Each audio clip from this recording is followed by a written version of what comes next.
Hello সবাইকে।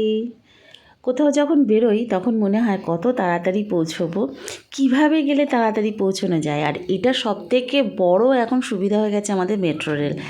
বাসে যাব না ট্রেনে যাব এরকম ভাবতে ভাবতে হঠাৎ মাথায় এলো, আরে মেট্রো রেল করে গেলে তো সব থেকে তাড়াতাড়ি হবে এবং আমি যেখানে যাব সেটা বেশ কানেক্টিভ রয়েছে, তো যার জন্য মেট্রো রেলই চড়ে বসলাম। আর তোমরা তো জানো যে এখন মেট্রো রেল আমাদের হাওড়া থেকে স্টার্ট হয়ে গেছে। আর হাওড়ার থেকে স্টার্ট মানেই হচ্ছে আমাদের হুগলি নদীর নিচ দিয়ে মেট্রো রেল গেছে, তো সেই জায়গাটা দেখা যায় যাওয়ার সময়। তা আমিও কিন্তু দেখব বলে বেশ আশা করে বসে আছি।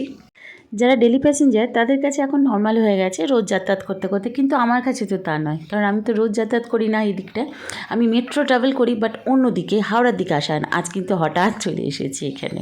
এই যে দেখতে পাচ্ছ ব্লু লাইন, এটা হচ্ছে একদম নদীর নিচ দিয়ে যখন আমরা প্রবেশ করেছি বা যাচ্ছি আর কি, যতটা ব্লু লাইন রয়েছে ততটা হচ্ছে গঙ্গা নদী রয়েছে।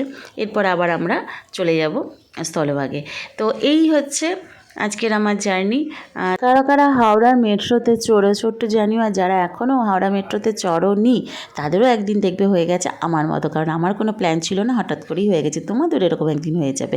তো আজকের মতো টাটা, নেক্সট ভিডিওতে দেখা হবে।